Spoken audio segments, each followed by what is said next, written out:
Ok, ça y est, nous sommes live. Eh ben, bonjour et bonsoir à tous. Ici, c'est Nadi et Serge Kakilembe du jctwim.com. Et donc là, on est de nouveau de retour dans notre émission B2Co, notre rétrospective weekly où on regarde les marchés. On va faire une rétrospective Bitcoin spécifiquement, regarder un peu ce qui se passe dans la global market cap crypto, commenter un peu les cryptos en parallèle avec stock market, gold et voir un peu ce qui s'est passé. Et bien évidemment, on va regarder les altcoins, commenter deux, trois petites choses, regarder quelques graphiques et ensuite on vous dira bonsoir et à la prochaine. Donc Nadi, bonsoir à toi. Oui, bonsoir Serge, bonsoir la communauté. Donc, bienvenue dans notre émission d'aujourd'hui, enfin de demain. Voilà, donc on commence. Yes, ça y est, c'est parti. Alors c'est parti Nadi. Alors, après une semaine flat, le crypto market plonge. Le Bitcoin s'éloigne des 9 000 dollars et perfore la zone des 8 500 dollars dans le même élan. Toute l'attention est portée sur la zone de résistance psychologique des 8 000 dollars. De plus, la probabilité de retest des 7 500 dollars reprend vie. Et donc là, d'entrée de jeu, comme vous le voyez, hein, on avait le Bitcoin qui était dans la zone des 9000. Il a rejeté cette zone violemment. Il est tombé maintenant au niveau des 8500. On voit déjà qu'il est en train de tâtonner, donc 8700, 8800. Là, la clé, c'est quoi? C'est qu'il a perforé, donc il a continué à baisser bien plus et surtout perforé les 8500. Comme vous voyez à l'écran, là, on a une capture d'écran où le BTC était dans la zone des 8400 dollars. Et donc, ça, c'est vraiment clé. Pourquoi c'est clé? Parce que maintenant, on pense à retourner, comment dirais-je, retester les niveaux clés. Donc, quels sont ces niveaux clés? On a des niveaux des 8000 dollars et ensuite les niveaux des 7500 dollars. Donc là, maintenant, tout est porté réellement dans ces niveaux. Donc, maintenant, on va voir est-ce que, comment dirais-je, si le crypto market continue de baisser, si le Bitcoin continue à montrer des signes de faiblesse, là, réellement, on aura en, comment dirais-je, on aura en perspective cette zone, donc la zone clé des 8000, et ensuite, on va plonger à la zone des 7500. Rappelez-vous que lorsqu'on avait plongé à la zone des 7500, le niveau des 8000 dollars était devenu une résistance. Donc maintenant, c'est un niveau qui est clair. Donc là, 8000 dollars comme support, et d'un autre côté, 8000 dollars comme résistance, et on verra maintenant qu'est-ce qui va se passer. Mais comme on le voyait maintenant à l'écran, et comme on le voit au niveau du prix, le Bitcoin réellement, tiens, maintenant nous donne, enfin, nous a montré des signaux de faiblesse et donc on voit clairement que on pourrait réatteindre, enfin, revenir, retester cette zone des 8000 dollars et pourquoi pas la perforer. Donc maintenant, on poursuit. On va au slide suivant. Et ici, donc là, je Alors, le commence. crypto Oui, donc là, écosystème au 16 novembre 2019. yes, donc là, comme on voit un peu tout ce qui s'est passé, donc là, on a une rétrospective weekly. Et comme vous le voyez, Bitcoin en dessous des 9000, bien évidemment, et en dessous des 8500. On voit que durant la semaine, il a perdu pratiquement au moins 3,6%. On voit le F qui était, à un moment donné, on le voyait être haussier. Donc là, on pensait qu'il pouvait atteindre les 200 dollars, mais niveau qui était rejeté. La semaine dernière, on est en train de commenter quoi? Et nous, on est en train de commenter ça durant toute la semaine. C'est le XRP avec l'événement Swell. Et on voit que maintenant, on est en post-Swell. On avait les 30 cents réellement de résistance clé pour le XRP. On voit qu'il a perdu ce niveau. Et une crypto super, super importante, c'est le BNB. Vous voyez que le BNB se maintient dans le vert, au même titre que d'autres projets comme le Neo et le VET qui est monté super, super fort. Donc, la VET, on va commenter ça tout à l'heure. Mais le BNB était super intéressant parce que, bien évidemment, il venait des hauts, donc des 40 dollars. Il est tombé pour atteindre la zone des 20 dollars. Il était aux 15 dollars, retesté les 20 dollars et réellement, durant très, très, très longtemps, il n'arrivait pas à aller au-delà des 20 dollars. Il a légèrement, momentanément, durant 24-48 heures, touché les 21 dollars et maintenant, vous voyez qu'il se remet dans cette zone. Donc, les dernières 24 heures, tout l'écosystème est en baisse. Lui, il a perdu les 21 dollars et on est là. Mais comme vous le voyez là, être en vert, pourquoi? Parce que là, c'est une perspective weekly et en weekly, il a quand même eu des gains de 2%, mais c'est vraiment très, très, très, très faible. Donc, voilà en gros ce qu'on peut constater. Donc, on passe au suivant. Nadi, c'est à toi. Le stock market fut boosté par diverses interventions politiques et institutionnelles, Trump, la Fed, etc. Le marché a trouvé les déclarations à son goût et continue son mouvement haussier. Le gold reste stable sous les 1500 dollars. Donc voilà. D'un autre côté, comme je l'ai dit au début, on parlait avec le stock market, on voit le crypto market qui est en train de baisser, donc le capital qui est en train de migrer hors du crypto market. Et d'un autre côté, lorsqu'on va au stock market, on voit que là, c'est resté haussier. Surtout, il y avait pas mal de, d'hésitation, vu qu'on attendait des témoignages d'un côté de Jerome Powell, donc le chairman de la Fed, et d'un autre côté, il y avait aussi des témoignages de Trump, donc tu vois, à partir de politiciens, etc., etc. Donc là, ce qu'il a dit, bah tiens, ça a motivé les marchés, ça a rassuré les marchés, en gros, ce serait plutôt le bon mot. Et d'un autre côté, ben, les phases, donc la phase 1 des négociations États-Unis-Chine, ça va, cela pour le moment, ça se passe bien. Donc le marché a été rassuré, donc là, d'un côté, point positif pour monter. La Fed aussi, ce qu'ils ont dit et ce qu'ils allaient faire, point positif pour monter. Mais quoi spécifiquement? Maintenir les taux d'intérêt bas et toujours être un pourvoyeur de liquidité. Donc voilà en gros ce qui est fait. Donc là, reprendre entre parenthèses, ils ne veulent pas le dire, mais c'est un QE qui sont en train de faire. Donc QE veut dire quantitative easing, donc un programme de rachat d'actifs, donc principalement des actions, des bons, etc., etc. Donc là, ça maintient le marché. Et d'un autre côté, ben, ce qu'on a vu cette semaine-ci, avec tout cela, ben, ça a donné, on va dire, ça a permis au marché de se maintenir haussier. Et comme on le voit, donc le Dow qui a passé les 28 000 points, comme on voit ici le Nasdaq au niveau des 8 500 points, donc c'était le Nasdaq Composite. Et on voit le S&P 500 maintenant qui a dépassé la barre des 3100. Comme vous voyez à l'écran, ça faisait très très très longtemps qu'on avait des longs mouvements à l'horizontale pour le Nasdaq et pour le S&P. Et enfin, ils ont passé le cap. Donc là, voilà en gros ce qu'on peut constater, mais avec un volume très très très conséquent plutôt, pardon. Et ça, c'est au niveau de la dernière session du vendredi. Donc là, ce qu'on voit là, c'est du intraday. Donc on voit exactement tiens, à quel moment c'est en fin de session qu'ils ont réellement qu'ils ont pu perforer les niveaux clés.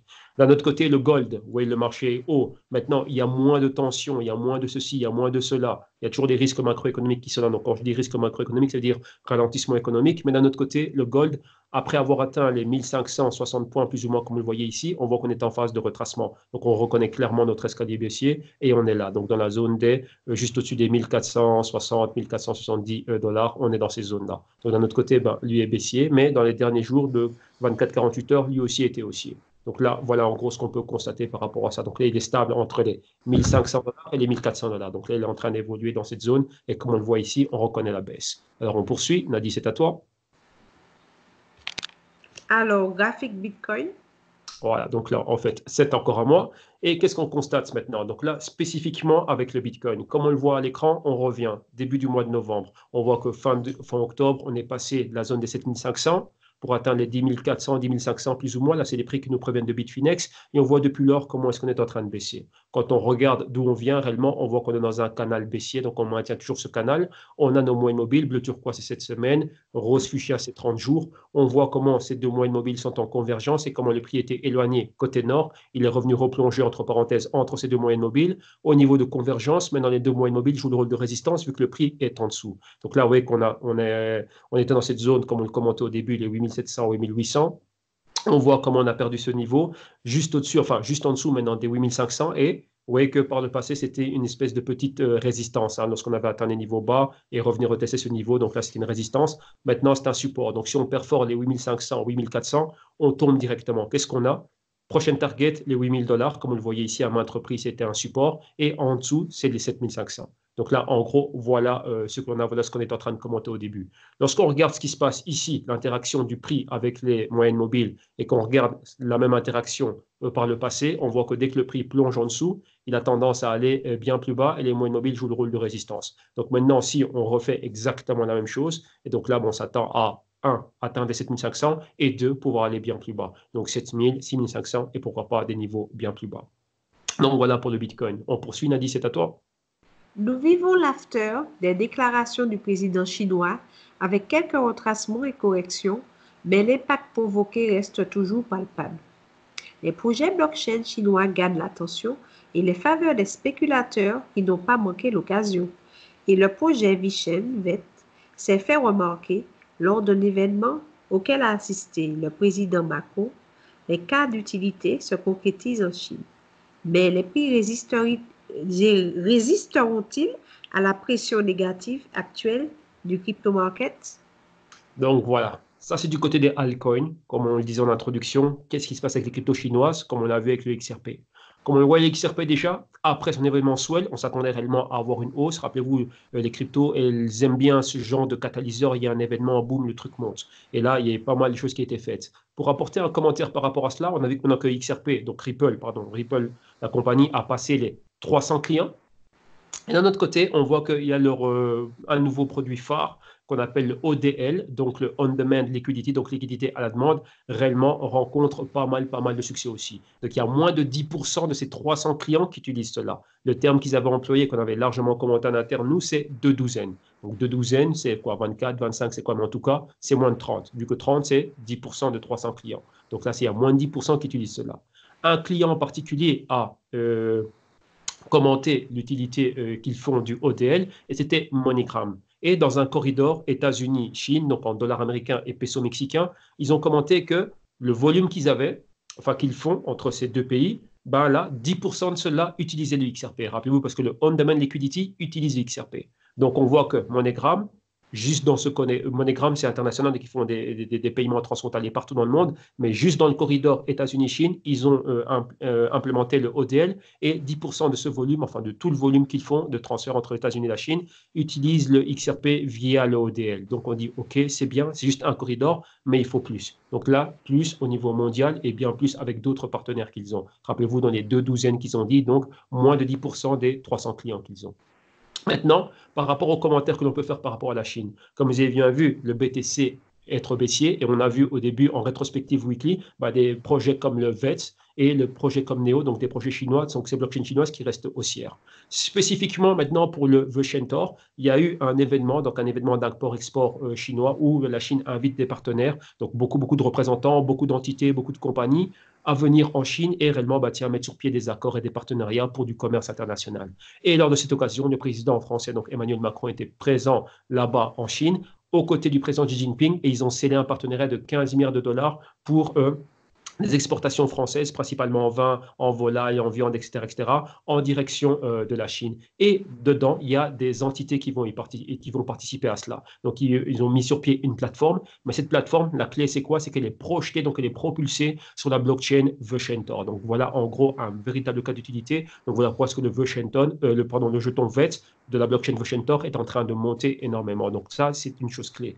Maintenant, au même moment, la semaine dernière, je crois que c'était aux alentours du 9 et du 10 novembre, il y avait un événement à Wuzhen en Chine où tous les dirigeants et les PDG de ces startups blockchain, principalement les chinoises, donc Bytom, il y avait Veshen, il y avait Quantum, il y avait Neo, etc. Enfin non, Veshen, je ne pense pas, vu qu'ils étaient à l'événement, mais ceux des autres plateformes qui étaient présents lors de cet événement et qui ont commencé à parler de l'avenir de la blockchain en Chine, mais des blockchains publiques. Vu que dans le même événement, il y avait aussi des entités comme Baidu, des entités comme Tencent et des entités comme Alibaba, qui, elles, ont des plateformes, on va dire, en consortium, donc des blockchains privées, et qui est en train de parler de partenariats avec le gouvernement et d'autres institutions. Il y a aussi des partenariats entre les blockchains publiques et les blockchains privées. Donc, on voit réellement qu'en Chine, il n'y a pas ce côté spéculatif, on va dire, au niveau de ces plateformes blockchain, mais c'est plutôt des véritables cas d'utilité, et là, ça avance. Donc là, c'est, en dire, en after, aux déclarations du président chinois Xi Jinping il y a déjà quelques temps, donc fin octobre, et on voit qu'on continue à surfer sur cette vague. Bien évidemment, les mouvements que l'on voit sont des mouvements spéculatifs, mais ça annonce réellement un futur radieux, plus que radieux, pour ces plateformes blockchain, et spécifiquement celles qui sont basées en Chine. Donc voilà en gros ce qu'on peut commenter par rapport à cela. Donc on poursuit, et donc là, je vais commenter cela aussi. Donc là, c'est quoi? Juste par rapport à ce qu'on vient de dire, donc là, ce qu'on avait par rapport au Bitcoin, on voit le global crypto market, comment il est, et là, juste mettre cela en graphique pour qu'on voit exactement ce qui se passe. Donc là, c'est une perspective depuis le mois de septembre, et on voit qu'en bleu, vous avez le jeton Veshentor, donc le jeton VET, qui a pris pratiquement 90%, donc vous voyez comment on est en train de monter. D'un autre côté, on a Neo qui a 35%, donc malgré le retracement qu'on a eu, c'est quand même 35% depuis le mois de septembre. On a le ONT de Ontology qui a pris plus ou moins 15%, vous voyez que lui aussi a fort corrigé. Vous voyez qu'à un moment donné, au pic de ces news. Pour le Neo, c'était pratiquement 50%. Pour Ontology, c'était pratiquement 30%. Et vous voyez que Veshentor était aux zones des 60%. Veshen, vous voyez qu'il a continué à monter, donc il a stoppé son retracement, il a continué à monter parce qu'il y a eu les déclarations faites lors de l'événement qu'il y a eu d'import-export en Chine. Donc voilà en gros ce qui fait que le Veshen a continué à monter. Et d'un autre côté, en doré, vous voyez le BTC qui lui a moins 11% depuis le mois de septembre. Donc là, vraiment, rappelez-vous de la semaine dernière, on parlait de fragmentation. Et en interne, on a beaucoup commenté cela aussi de fragmentation du marché crypto. Donc, est-ce qu'on verrait, tiens, le Bitcoin ou d'autres projets crypto et blockchain occidentales être baissier, donc là, stagner ou aller à la baisse, pendant que maintenant en Chine, il y a des véritables cas d'utilité et des bonnes news qui proviennent de Chine, voir ces projets être haussiers. Pour le moment, voilà, c'est ce qui est fait. Bien évidemment, ça, c'est du court terme, mais on verra à moyen terme et à long terme ce qui va se passer. Donc, d'un autre côté aussi, il ne faut pas oublier que le BTC a plus de quoi, 66% de dominance et on va dire c'est trop tôt de parler de fragmentation du marché crypto. Il faudrait que la dominance du BTC chute bien bas, donc là, même en dessous des 20%, 15% ou 10%, et là, réellement, on pourrait commencer à voir des choses émerger, donc des catégories de crypto qui pourraient être haussières pendant que d'autres sont à la baisse et aussi au niveau de la géolocalisation de différents projets. Donc, voilà un peu ce qu'on peut commenter par rapport à cela. Donc, on poursuit. Et Gra- donc, ici, mhm. c'est... Oui, Graphique dis-moi. XRP. Mhm. Yes. Donc, voilà, graphique XRP. Alors, qu'est-ce qu'on peut constater ici? On a en tête ce qu'on avait vu et ce qu'on avait commenté au début d'émission, c'est le swell. En général, avant swell, on voit souvent, enfin, les années dernières, on voyait, enfin, les années précédentes, on voyait le XRP monter.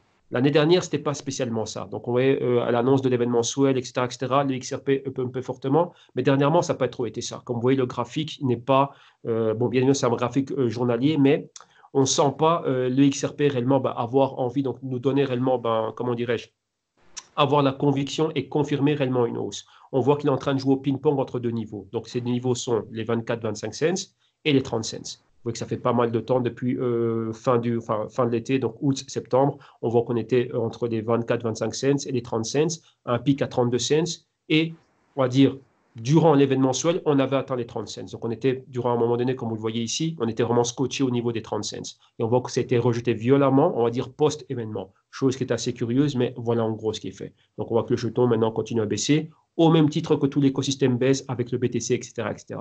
Donc, principalement, même les cryptos du top 10 baissent fortement. On constate la convergence entre les deux moyennes mobiles, donc 7 jours et 30 jours. Le prix qui était au-dessus, le prix est revenu dedans. Maintenant, le prix est en dessous. Et donc, ces moyennes mobiles jouent le rôle de résistance. Et maintenant, on voit directement le prix est reparti où? Revisiter les zones qu'il connaissait bien, donc les zones des 25 cents. Là, on y est. Donc, posé légèrement sur les 26 cents. Et qu'est-ce qu'on attend maintenant? Retester les bas, 24 cents, comme on le voit ici. Donc, là, c'est probablement ce qui pourrait arriver pour le XRP de Ripple. Et comme vous voyez bien, il est bien parti, comment dirais-je, pour atteindre ces niveaux. Donc là, voilà en gros ce qu'il a en réserve pour nous. Chuter en dessous des 25 cents, pourquoi pas les 24 cents. Et si on refait l'espèce de pic que l'on voit ici, clairement, on a en tête quoi? Le niveau des 20 cents. Donc, le XRP, momentum baissier. Donc, on poursuit. Graphique DO. Yes. Alors maintenant, lorsqu'on a le néo, qu'est-ce qu'on constate? Comme on l'a vu en comparatif avec le BTC, le Ontology et le VeChain, on voit que depuis la fin du mois d'octobre, les déclarations du président chinois ont boosté les prix. On est passé de 7 dollars et très haut au niveau, enfin légèrement au-dessus des 13 dollars. Et on voit le retracement, rappelez-vous, on voit le positionnement du prix par rapport, enfin l'interaction du prix par rapport au moyen mobile, donc bleu turquoise 7 jours, rose fuchsia 30 jours. On voit qu'on était éloigné, on a touché 7 jours, mouvement à l'horizontale. Deuxième couche d'événements, comme on a vu les événements de Wuzen, etc., etc., on voit le prix du Néo qui continue à monter, retour au niveau des 13 dollars et être rejeté encore à ce niveau-là. Nouvelle interaction avec la moyenne mobile de 7 jours. Maintenant, on voit qu'il y a un spread, donc un écart entre les moyennes mobiles de 7 jours et celle de 30 jours qui est dans la zone des 10 dollars. Et comme on en parlait la semaine dernière, est-ce qu'on aurait-il été possible, la semaine dernière, on en était ici. Donc, c'était l'émission du 9. Et qu'est-ce qu'on disait? On disait, tiens, est-ce que maintenant, lorsqu'on voit ce retracement, est-ce qu'on pourrait voir le prix combler le gap, combler l'écart et atteindre la moyenne mobile de, comment dirais-je, du 30 jours? Mais entre-temps, il y a eu ces événements et les événements que l'on a vus durant la semaine, ça a encore boosté le prix et le prix est reparti encore à la hausse. Mais ça reste toujours en vigueur le fait de remplir l'écart qu'on a entre les deux. Donc, vous voyez bien qu'il y a toujours des interactions entre le prix et les moyennes mobiles et entre les moyennes mobiles elles-mêmes. Donc, on pourrait voir le prix maintenant repénétrer, enfin, plonger sous cette moyenne mobile, donc les niveaux des 12 dollars, atteindre les 11 dollars, et pourquoi pas les 10 dollars. Mais vous voyez, quand même, moment, ces moyennes mobiles, surtout celle de 30 jours, elle est une inclinaison de 45 degrés vers le haut. Donc, elle pourrait venir rencontrer le prix à un niveau clé. On a 12 dollars et 10 dollars, donc 2 dollars de spread. Prenons la moitié, la zone des 11 dollars, ça pourrait être un point de rencontre entre le prix et la moyenne mobile. Et ensuite, voir si les prix pourraient plonger sous la moyenne mobile, comme c'était le cas ici. Donc là, on verra ce qui peut se passer. Rappelez-vous qu'après une hausse, bien évidemment, le mouvement est, on va dire, accompagné aussi d'une dose de spéculation. Et le mouvement tient à générer ce pump. Mais à un moment donné, il y aura un retracement. Si on part d'une base simple de 50%, on pourrait revenir dans des zones sous les 10 dollars et pourquoi pas tester ce niveau ici des 9 dollars. Donc voilà plus ou moins ce qu'on remet d'abord. En voyant exactement ce qui va se passer au niveau de l'interaction avec la moyenne mobile de 7 jours et celle de 30 jours. Alors on poursuit. Graphique VET. Alors là, on est dans le VETS, VETS face au dollar US. Et comme on le voit ici aussi, ben, comme vous le voyez bien, fin octobre, news, donc catalyseur du président chinois, et on voit la forte montée. Donc là, on est en fraction de cents, donc les 0,030, donc plus ou moins un tiers de cents, et monté très, très, très haut pour atteindre plus ou moins les 0,008. Donc, vous voyez comme on est monté super, super fort. Et vous voyez la moyenne mobile de 7 jours qui accompagne parfaitement le prix. Dès que le prix veut faire un petit retracement, en interaction avec la moyenne mobile, et directement, il est repropulsé plus haut. Encore une fois, propulsé plus haut. Encore une fois, propulsé plus haut. Maintenant, on voit qu'il y a un méga écart. Donc, on s'attend à quoi? Ou la moyenne mobile poursuit le prix, ou le prix va faire un retracement pour atteindre le prix. Vous voyez qu'en général, après des hausses, on a un léger retracement de 24 à 48 heures. Mais maintenant, vous voyez que là, les enchères sont super, super hautes. On a un méga, méga spread entre les deux moyennes mobiles. Donc là, 7 jours et 30 jours. Et donc maintenant, on s'attend à un retracement. Si on parle de 50%, ce serait plus ou moins cette zone ici, donc 0,205. Et là, on pourrait voir le prix chuter jusque-là. Bien évidemment, n'oubliez pas, comme on l'a commenté avec le Néo et l'ontologie, enfin avec le Néo plutôt, c'est que les moyennes mobiles vont poursuivre aussi leur parcours. Donc, ça va être super intéressant de voir cette interaction, mais on peut s'attendre ici à avoir un retracement. Rappelez-vous, hein, on est en plein, l'événement, la news est encore hot. Vous voyez, donc là, c'est encore chaud. Il y a tout ça. Maintenant, on va laisser les choses s'estomper, perdre un peu de, comment dirais-je, de punch, avoir un peu de fatigue, voir un peu comment le prix va effectuer une correction et un retracement. Et bien évidemment, on va voir à quel niveau de prix cela, enfin, quel niveau de prix cela va pouvoir atteindre. Donc, là, c'est une chose qui va être super, super intéressante de voir et de constater. Et on va continuer à suivre cela. Donc, ça, c'est un bon cas aussi au niveau technique, voir un peu comment le marché réagit au niveau psychologique par rapport à des news et bien évidemment comment le prix va réagir à cela. Et là, nous, on s'attend à quoi? À un retracement. Donc, on verra d'ici une semaine ou quelques jours, on verra le temps que ça prend, mais on ne va pas manquer de continuer à commenter cela dans des émissions ultérieures. Et on poursuit. Donc là, je pense, Andy, qu'on a terminé. Donc là, là c'est le message pour terminer l'émission. Donc là, rappelez-vous, hein, on a des promotions qui sont toujours disponibles pour l'année 2020. Et en guise, on va dire, comment dirais-je, de promotion, on a délisté pas mal d'émissions que l'on fait en privé. Donc là, vous avez des émissions qui vont du 14 octobre jusqu'au 20 octobre, plus une émission spéciale. Donc c'était une émission qu'on a faite au 21 septembre. C'était un spécial Bitcoin Focus Report. Et donc là, vous pouvez les visionner en entièreté, donc en intégralité, à travers la page, comment dirais-je, notre page www.gistume.com. Donc là, vous avez des émissions, il y a une semaine d'émissions, plus une émission spéciale. Et bien évidemment, tiens, il y a toujours comment dirais-je, les promotions pour l'année prochaine qui sont disponibles. Et les prix, on va dire, resteront ainsi. Donc la promotion va durer jusqu'au 31 décembre 2019. Donc là, lorsque vous êtes venu sur notre page, avoir visionné ce que vous avez vu et ce qu'on fait aussi au quotidien, si pour vous, il y a de la valeur qui est ajoutée, et là, vous serez le bienvenu. On sera ravis de vous retrouver de l'autre côté, au quotidien, dans nos rapports trimestriels, et etc. Donc voilà, en gros, tout ce qu'on avait à commenter cette semaine-ci. Et donc là, on a un format qui est un peu plus, comment dirais-je, qui est un peu plus graphique, on va dire ça comme ça. Donc là, on a la souris, donc on peut commenter pas mal de choses. Et donc, c'est le format qu'on va adopter, on va dire, dorénavant. Donc moi, pour ma part, c'est fini. Donc Nadine, le mot de la fin, c'est pour toi. Merci de nous avoir écoutés. Et je vous souhaite une bonne semaine, une bonne fin de semaine et une nouvelle bonne semaine. Et surtout, prudence sur les marchés. Au revoir, bye bye. Ok, merci à tout le monde. Comme on a dit, bye bye. Alors, on coupe ici. Ciao, ciao tout le monde.